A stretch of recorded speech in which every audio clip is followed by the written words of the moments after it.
La bala de un francotirador viaja a aproximadamente 2.800 pies por segundo.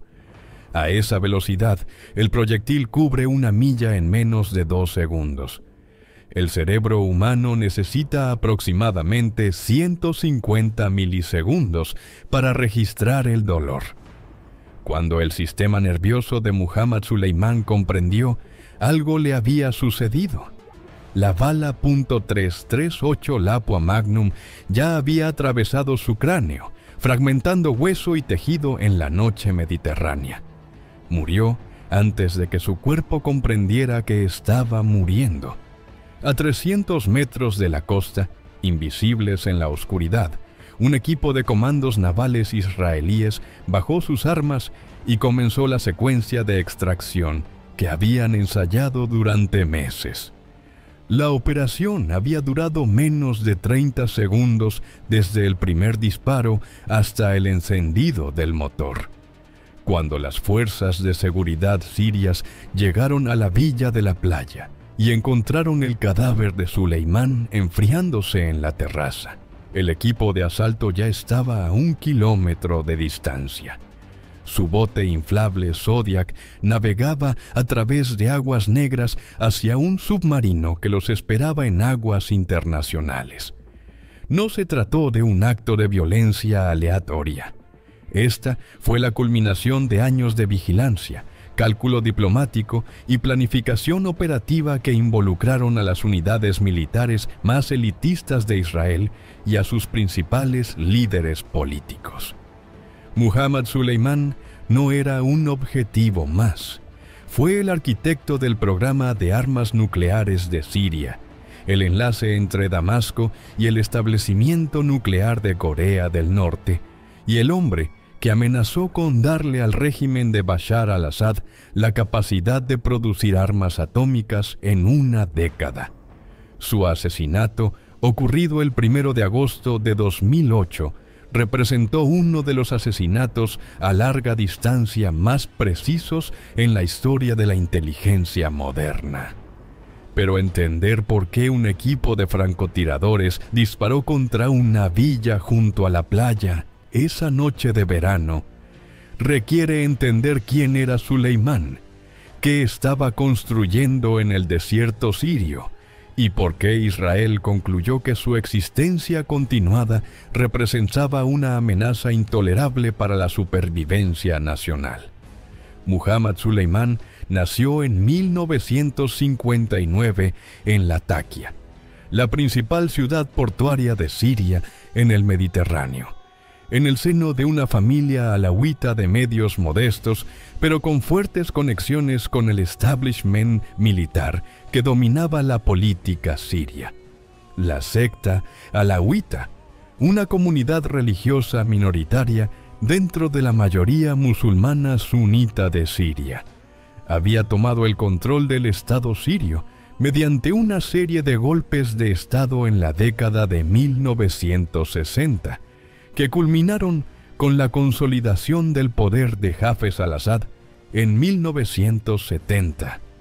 Para las familias alauitas, el servicio militar no era solo una carrera profesional, sino una estrategia de supervivencia. Hafez al-Assad construyó las bases de su régimen sobre la lealtad alauita, ocupando puestos de seguridad clave con miembros de su secta en quienes se podía confiar para reprimir potenciales levantamientos sunitas o desafíos de facciones políticas rivales. Suleiman ingresó en la Academia Militar Siria en 1977, uniéndose a una generación de oficiales alauitas cuyas carreras se definirían por la lealtad a la familia Assad, más que por su competencia profesional o su visión estratégica. Era intelectualmente capaz, había pasado por el entrenamiento de oficial con calificaciones respetables, pero se distinguió menos por su brillantez militar que por su confiabilidad política y una comprensión intuitiva de cómo operaba el poder dentro de la Siria de Assad. Aprendió pronto que el éxito no dependía del pensamiento independiente ni de la innovación táctica, sino de demostrar una lealtad absoluta al régimen y cultivar relaciones con las personas adecuadas dentro del laberíntico aparato de seguridad de Siria. Su carrera avanzó de manera constante durante las décadas de 1980 y 1990, pasando por asignaciones en inteligencia militar y seguridad presidencial.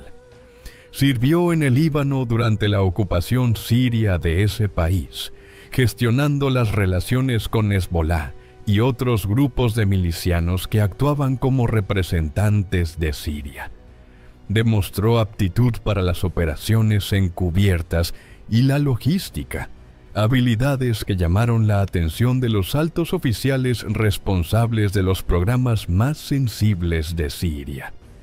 A finales de la década de 1990, fue ascendido a general de brigada y asignado a la División de Proyectos Especiales, una designación burocrática que ocultaba el trabajo en programas de armas que Siria no reconocía oficialmente poseer.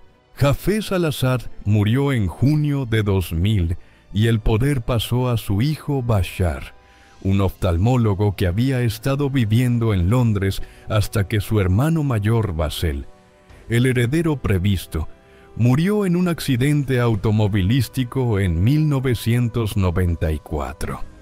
El ascenso de Bashar creó incertidumbre dentro del establishment de seguridad de Siria. ¿Mantendría el joven presidente educado en Occidente las políticas de su padre, o impulsaría reformas que podrían amenazar los privilegios de la élite militar y de inteligencia? Muhammad Suleimán manejó esta transición hábilmente, demostrando lealtad al nuevo presidente y manteniendo al mismo tiempo relaciones con la vieja guardia que aún controlaba el aparato de seguridad de Siria. Bashar al-Assad demostró rápidamente que, a pesar de su educación occidental, gobernaría como lo había hecho su padre, manteniendo el control autoritario a través de los mismos servicios de seguridad y apoyándose en la misma estructura de poder alauita. Para oficiales como Suleimán, esto significó continuidad en lugar de reforma y oportunidades para aquellos en quienes el régimen confiaba para gestionar sus operaciones más sensibles. En 2002, Suleimán se había convertido en uno de los asesores de mayor confianza de Bashar, actuando como enlace entre el presidente y los servicios de seguridad de Siria, gestionando las relaciones con Irán y Hezbolá, y supervisando programas que Siria negaba oficialmente, pero que formaban el núcleo de su disuasión estratégica contra Israel. La relación entre Siria y Corea del Norte se remontaba a la década de 1960, cuando ambas naciones buscaban armas y tecnología que los países occidentales se negaban a proporcionar. Corea del Norte había construido una industria armamentística nacional mediante ingeniería inversa de los sistemas de armas soviéticos y chinos, para luego vender esas armas a cualquier régimen dispuesto a pagar, sin tener en cuenta las sanciones internacionales ni la presión diplomática. Siria se convirtió en uno de los mejores clientes de Corea del Norte, adquiriendo misiles Scud, sistemas de artillería y componentes de armas químicas durante las décadas de 1970 y 1980. La relación fue puramente transaccional, impulsada por la necesidad de armas de Siria y la necesidad de divisas de Corea del Norte, pero estableció canales de cooperación que luego se extenderían a territorio mucho más peligroso. En la década de 1990, Corea del Norte comenzó a ofrecer tecnología nuclear a clientes dispuestos a pagar precios superiores y aceptar los enormes riesgos de construir programas de armas que desencadenarían la condena internacional. Pakistán había desarrollado con éxito armas nucleares con asistencia china, demostrando que la proliferación podía tener éxito si se llevaba adelante con suficiente secreto y determinación. El libio Muammar el-Gaddafi había intentado comprar un programa completo de armas nucleares a la red de proliferación del científico pakistaní Aku Khan, adquiriendo centrifugadoras y diseños de armas antes de que la presión internacional lo obligara a abandonar el programa en 2003. Siria observó estos esfuerzos con interés, reconociendo que las armas nucleares alterarían fundamentalmente su posición estratégica frente a Israel, que poseía armas atómicas desde la década de 1960. Bashar al-Assad autorizó conversaciones exploratorias con Corea del Norte sobre cooperación nuclear en algún momento entre 2001 y 2002. El cronograma exacto sigue siendo clasificado y solo lo conocen los servicios de inteligencia que monitorearon las negociaciones y los funcionarios sirios que las llevaron a cabo. Muhammad Suleiman fue asignado para gestionar la relación, viajando a Pyongyang para reuniones iniciales y recibiendo a delegaciones norcoreanas en Damasco para discusiones técnicas. Las negociaciones se llevaron a cabo con sumo secreto, y solo participaron un puñado de altos funcionarios sirios que entendieron que el descubrimiento desencadenaría una acción militar israelí y sanciones internacionales que podrían paralizar la economía de Siria. Corea del Norte ofreció a Siria un paquete completo: diseño de reactor basado en las instalaciones norcoreanas de Yongbyon, asistencia técnica en construcción y operación, experiencia en fabricación de combustible y capacitación para personal sirio en ingeniería nuclear y diseño de armas. El reactor sería una instalación de producción de plutonio capaz de generar material apto para armas que podría reprocesarse en núcleos de bombas. Corea del Norte no suministraría armas terminadas, pero sí proporcionaría todo lo que Siria necesitaba para construir eventualmente su propio arsenal nuclear. Según se informa, el precio fue de cientos de millones de dólares pagados a través de canales financieros tortuosos diseñados para evadir las sanciones bancarias internacionales contra Corea del Norte. El proceso de selección del sitio fue cuidadoso y estratégico.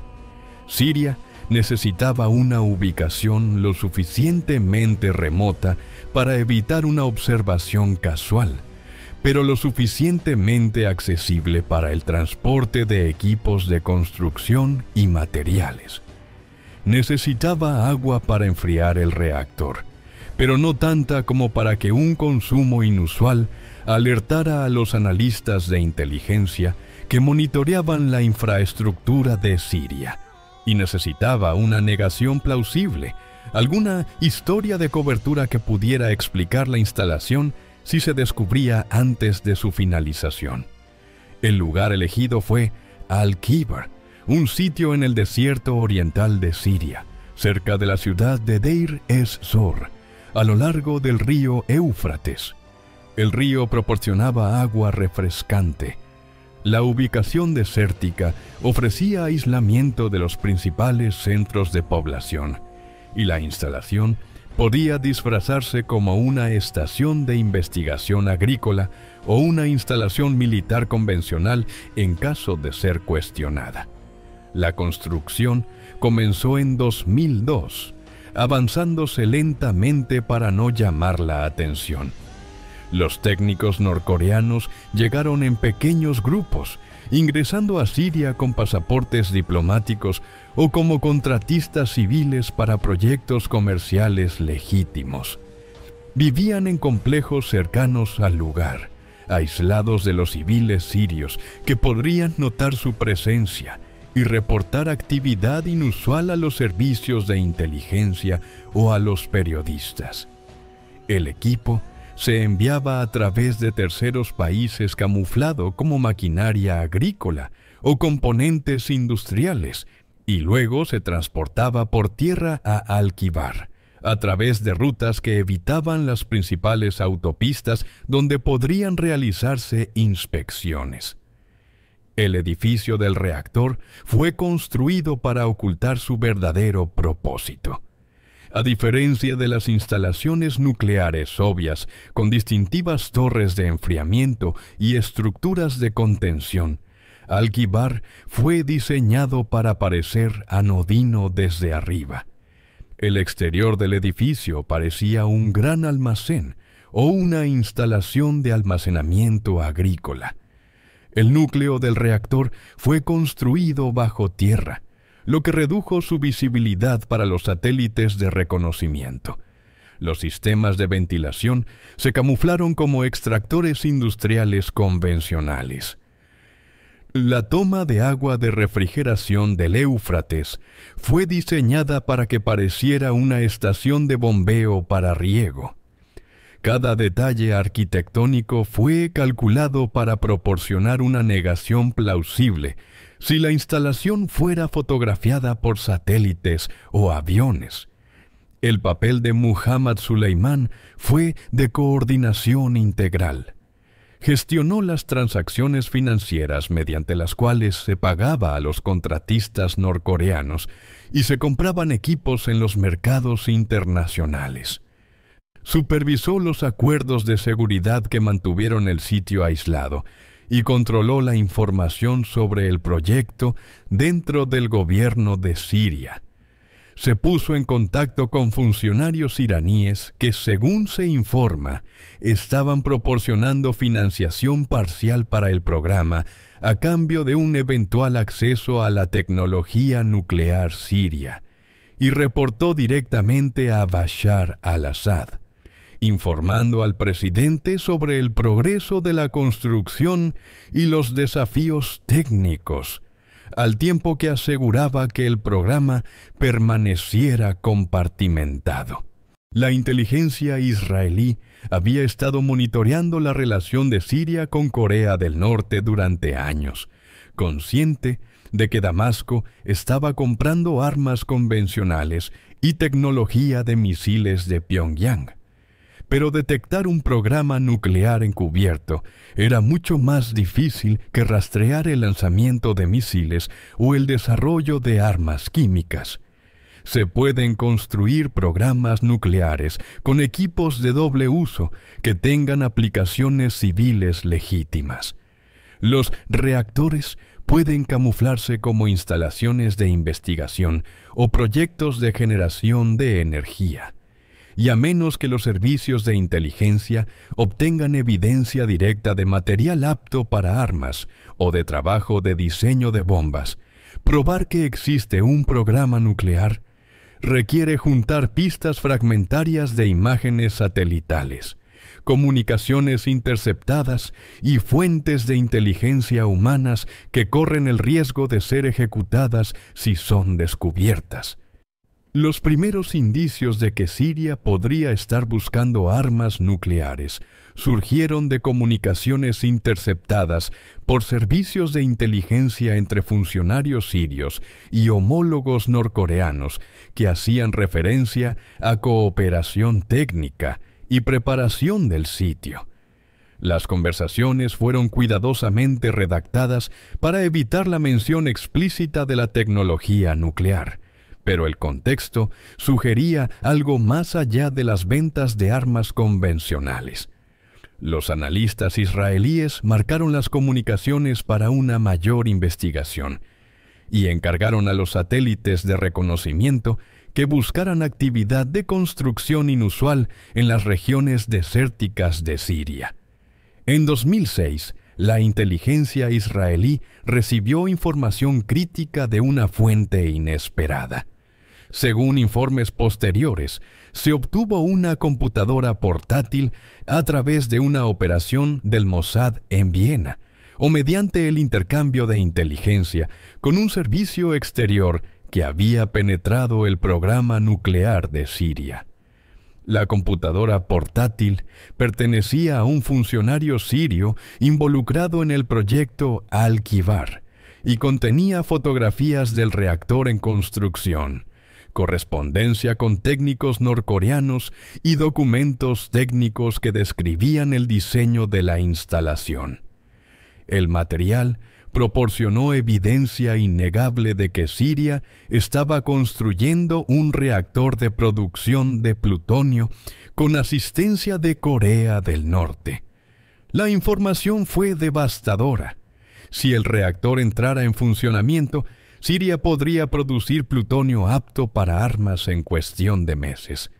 Con la asistencia técnica de Corea del Norte, Damasco podría potencialmente fabricar sus primeras armas nucleares dentro de 3 a 5 años.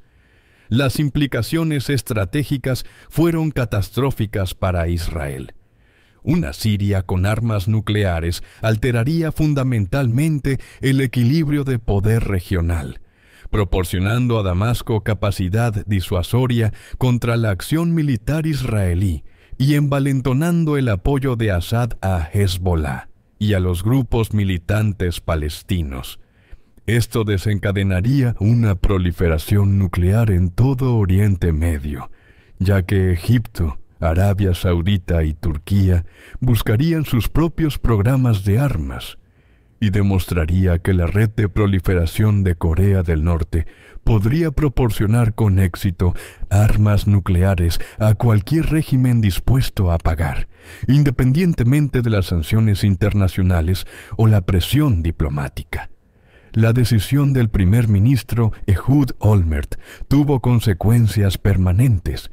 Israel había establecido la doctrina Begin en 1981 cuando destruyó el reactor iraquí de Osirak en un ataque aéreo preventivo.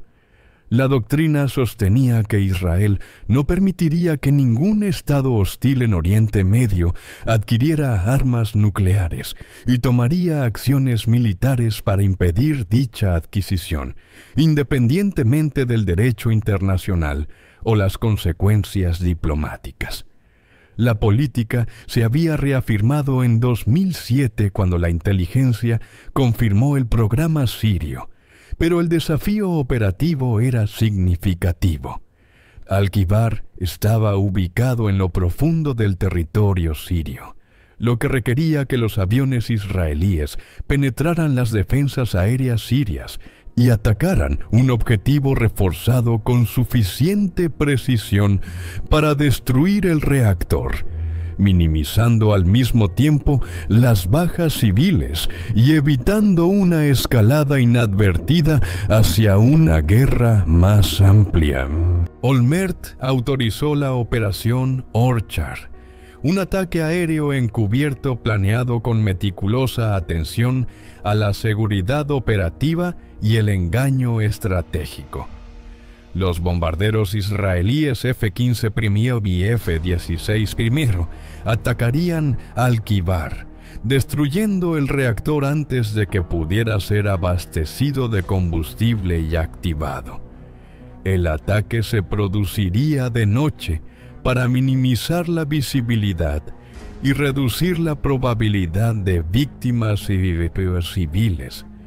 Los sistemas de guerra electrónica israelíes suprimirían las defensas aéreas sirias, impidiendo la detección por radar y el lanzamiento de misiles.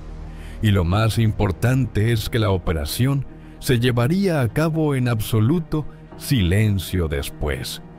Israel no confirmó ni negó su responsabilidad, lo que permitió a Assad evitar la presión política para tomar represalias que seguiría a un reconocimiento público del ataque. El 6 de septiembre de 2007, aviones israelíes cruzaron el espacio aéreo sirio y destruyeron el reactor Al-Kibar con bombas guiadas por láser. La instalación fue destruida. El núcleo de su reactor se hizo añicos y su estructura de contención se derrumbó. Las defensas aéreas sirias nunca detectaron los aviones israelíes. El régimen de Assad no reconoció inmediatamente el ataque, afirmando inicialmente que los aviones israelíes habían atacado un edificio vacío y que no existía ningún programa nuclear. Los medios internacionales informaron del ataque basándose en fuentes de inteligencia anónimas, pero sin confirmación de Israel o Siria. La historia permaneció ambigua durante meses. La destrucción de Al-Kibar fue una victoria estratégica para Israel, eliminando el programa de armas nucleares de Siria antes de que pudiera producir material nuclear. Pero la operación dejó un problema crítico sin resolver. El reactor fue destruido, pero el hombre que lo construyó sobrevivió. Muhammad Suleimán sabía todo sobre el programa nuclear de Siria, sus proveedores norcoreanos, su financiación iraní y los desafíos técnicos que se habían superado durante la construcción. Mientras viviera, representaba el riesgo de que Siria pudiera reconstruir el programa, aprendiendo de los errores que llevaron al descubrimiento de Al-Kibar y construyendo un nuevo reactor con mejor ocultamiento y seguridad. La inteligencia israelí evaluó que Suleimán ya estaba planeando el programa nuclear sirio 2.0, contactando a sus enlaces norcoreanos y explorando sitios alternativos para la construcción de reactores. Sus conocimientos lo hacían irreemplazable.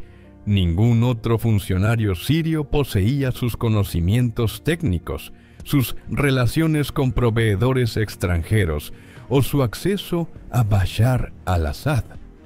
La eliminación de Suleimán no impediría permanentemente que Siria buscara armas nucleares, pero retrasaría años cualquier esfuerzo de reconstrucción y obligaría a Damasco a reconstruir el conocimiento y las relaciones institucionales que habían tardado una década en desarrollarse.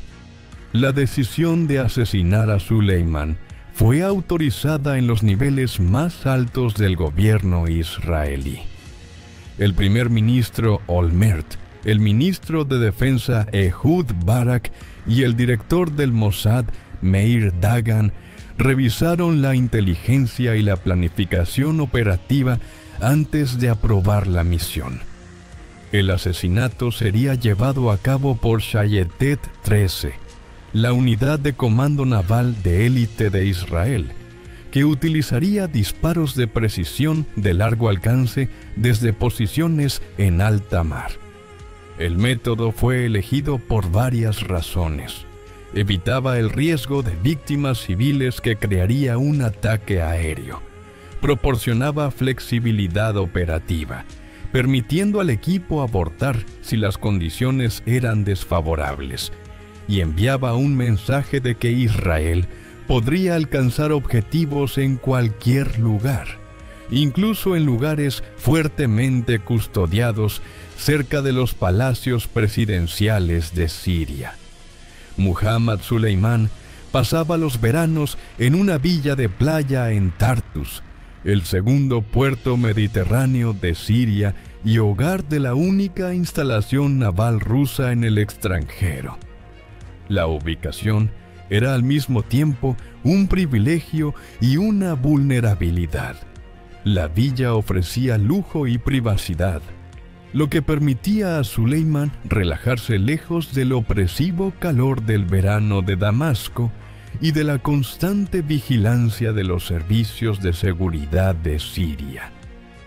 Pero la ubicación frente a la playa lo hacía accesible a los accesos marítimos, creando una oportunidad para los agentes que podían navegar por las aguas costeras sirias sin ser detectados. La inteligencia israelí estableció una vigilancia exhaustiva de los movimientos y rutinas de Suleimán. La recopilación técnica monitoreó sus comunicaciones, rastreando llamadas telefónicas y correos electrónicos que revelaron planes de viaje y arreglos de seguridad. Fuentes de inteligencia humana dentro de Siria informaron sobre sus patrones diarios, anotando cuándo viajaba a Tartus y cuánto tiempo solía quedarse. Las imágenes satelitales proporcionaron un mapa detallado de la distribución de la villa, las posiciones de seguridad y las líneas de visión desde posibles posiciones de disparo en alta mar. El plan operativo era elegante en su simplicidad. Un equipo de Shayetet 13 se acercaría a la costa siria en submarino, para luego trasladarse a botes inflables Zodiac para la aproximación final. Se posicionarían aproximadamente a 300 metros de la costa, una distancia que proporcionaba precisión a los francotiradores entrenados y al mismo tiempo permanecía fuera del alcance efectivo de la respuesta siria inmediata. Los francotiradores utilizarían rifles .338, la Poa Magnum con supresor, armas capaces de realizar disparos precisos a gran distancia con munición subsónica que reduciría la firma acústica y retrasaría la capacidad de seguridad siria de identificar la dirección del fuego. El equipo se entrenó durante meses ensayando la aproximación, las posiciones de disparo y la extracción en condiciones que simulaban el entorno operativo. Practicaron disparos desde plataformas inestables, teniendo en cuenta el movimiento de las olas y el viento que afectarían la trayectoria de la bala. Estudiaron las características físicas y rutinas de Suleimán, identificando oportunidades óptimas de disparo cuando estaba aislado en la terraza de la villa sin guardaespaldas o familiares cerca. Y se prepararon para contingencias, planificando rutas de extracción alternativas si las fuerzas sirias respondían más rápido de lo previsto. En la noche del 1 de agosto de 2008, la operación entró en su fase final. Un submarino israelí de clase Dolphin se acercó a las aguas territoriales sirias, permaneciendo sumergido y moviéndose lentamente para evitar ser detectado por el radar costero sirio o por los buques de guerra rusos que operaban desde Tartus. En una posición predeterminada a unos 10 kilómetros de la costa, el submarino emergió brevemente para lanzar al equipo de asalto. Los comandos se trasladaron a los botes Zodiac y comenzaron la aproximación final, con sus motores funcionando a baja velocidad para minimizar la firma acústica. Las defensas costeras sirias se centraron en las amenazas procedentes del mar en forma de buques de guerra o desembarcos anfibios, no en pequeñas embarcaciones inflables que transportaban cañones de precisión. El equipo navegó hacia las coordenadas de la villa utilizando GPS y equipo de visión nocturna para mantener el rumbo. Al acercarse a los 300 metros, apagaron los motores y permitieron que los barcos se dejaran llevar por la corriente, manteniendo la posición mediante sutiles ajustes de las palas que evitaban crear estelas visibles o sonidos que pudieran alertar a los centinelas. Suleimán apareció en la terraza de la villa aproximadamente a las 10:30 de la noche, hablando por su teléfono móvil y fumando un cigarrillo. Estaba solo. Su equipo de seguridad estaba posicionado en la entrada de la villa en lugar de en la terraza expuesta. El líder del equipo confirmó la identificación del objetivo mediante imágenes térmicas y observación visual, comparando la apariencia de Suleimán con fotografías y descripciones físicas. El viento era ligero, de aproximadamente 5 nudos del noroeste, lo que requería un ajuste balístico mínimo. Los tiradores sincronizaron su respiración, esperando el momento en que el movimiento de las olas estabilizara su plataforma de tiro. La orden llegó a través de la radio encriptada del equipo. Ejecutar. 2 francotiradores dispararon simultáneamente, una técnica diseñada para garantizar la eliminación del objetivo, incluso si fallaba un disparo. Las balas .338 Lapua Magnum cruzaron la distancia en menos de un segundo, impactando a Suleimán en la cabeza y la parte superior del torso. La primera bala entró detrás de su oreja izquierda, fragmentándose en su cerebro y matándolo instantáneamente. La segunda le golpeó la garganta, cortando la arteria y asegurando que, incluso si el disparo en la cabeza de alguna manera no hubiera sido inmediatamente letal, la pérdida de sangre causaría la muerte en cuestión de segundos. Suleimán se desplomó sin hacer ruido. Su teléfono resonó en las baldosas de la terraza. El cigarrillo cayó de su mano, todavía encendido, y rodó hacia el borde de la terraza, donde se apagaría contra la piedra. Los rifles con silenciador producían un sonido mínimo, un chasquido agudo que podía confundirse con el petardeo de un coche o con el portazo de una puerta a lo lejos. El personal de seguridad sirio no reaccionó inmediatamente, sin percatarse de que había ocurrido algo. El equipo no se demoró en confirmar el asesinato. Habían disparado y el objetivo había caído. Su misión estaba cumplida.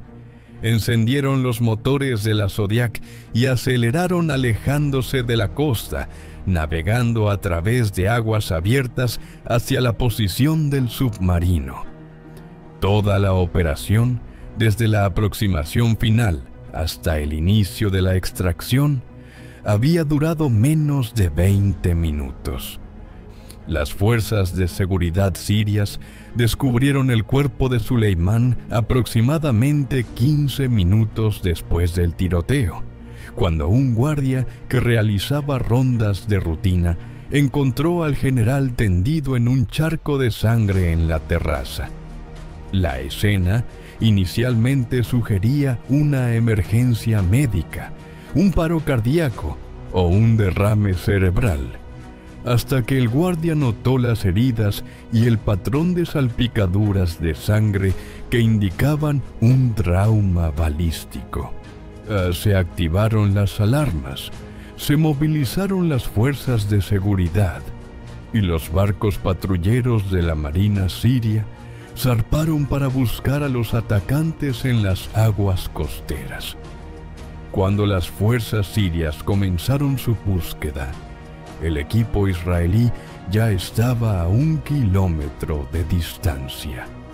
El submarino permaneció en la estación, monitoreando las comunicaciones de radio sirias y ajustando su posición para facilitar una rápida extracción. Los comandos llegaron al submarino dentro de los 40 minutos posteriores al tiroteo, transfiriéndose de los Zodiacs al buque y sumergiéndose antes de que las lanchas patrulleras sirias llegaran a su red de búsqueda. El submarino partió de aguas sirias a baja velocidad, permaneciendo sumergido y moviéndose hacia el noroeste, hacia aguas internacionales, donde su detección se hacía progresivamente menos probable. Las autoridades sirias inicialmente intentaron silenciar la información sobre el asesinato, conscientes de que reconocer la muerte de Suleimán plantearía preguntas sobre en qué había estado trabajando y por qué Israel lo consideraba lo suficientemente importante como para matarlo. Los medios estatales informaron que un alto oficial militar había muerto repentinamente, sin proporcionar detalles sobre la causa de la muerte o las circunstancias, pero la información se filtró rápidamente a través de los medios regionales y los canales de inteligencia. A los pocos días, surgieron informes de que Mohammad Suleimán había sido baleado por un francotirador de largo alcance desde un barco en alta mar, un método de asesinato que sugería fuertemente la responsabilidad israelí. El gobierno sirio nunca acusó oficialmente a Israel del asesinato, manteniendo una ambigüedad que servía a los intereses políticos de Assad. Reconocer que Israel había asesinado a un alto general sirio en territorio sirio crearía presión para tomar represalias, lo que podría desencadenar una confrontación militar que Siria no podría ganar y que Assad no tenía ningún deseo de iniciar.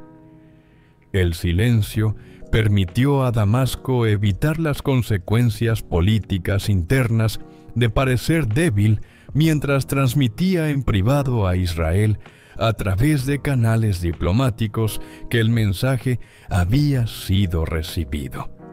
Israel mantuvo su política habitual de no confirmar ni negar la responsabilidad por asesinatos selectivos. Los funcionarios del gobierno se negaron a hacer comentarios cuando fueron interrogados por los periodistas y solo ofrecieron declaraciones genéricas sobre el derecho de Israel a defenderse frente a las amenazas. Pero dentro de los círculos de inteligencia, la operación fue entendida como un trabajo israelí, consistente con los métodos operativos y las prioridades estratégicas del Mossad y las fuerzas de defensa de Israel. El asesinato puso fin efectivamente al programa de armas nucleares de Siria. Sin Suleimán, Siria carecía de la experiencia técnica y las conexiones internacionales necesarias para reconstruir lo que Al-Kibar representaba. Corea del Norte se volvió más cautelosa respecto de la cooperación nuclear con sus clientes de Oriente Medio.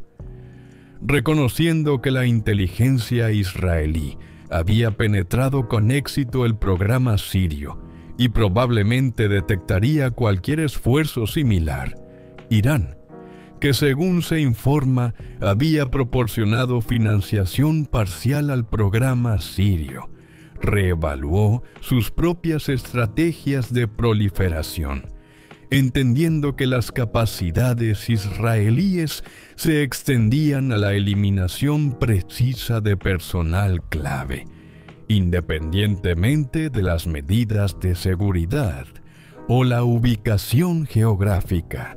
La operación demostró varios principios que definen el asesinato selectivo moderno.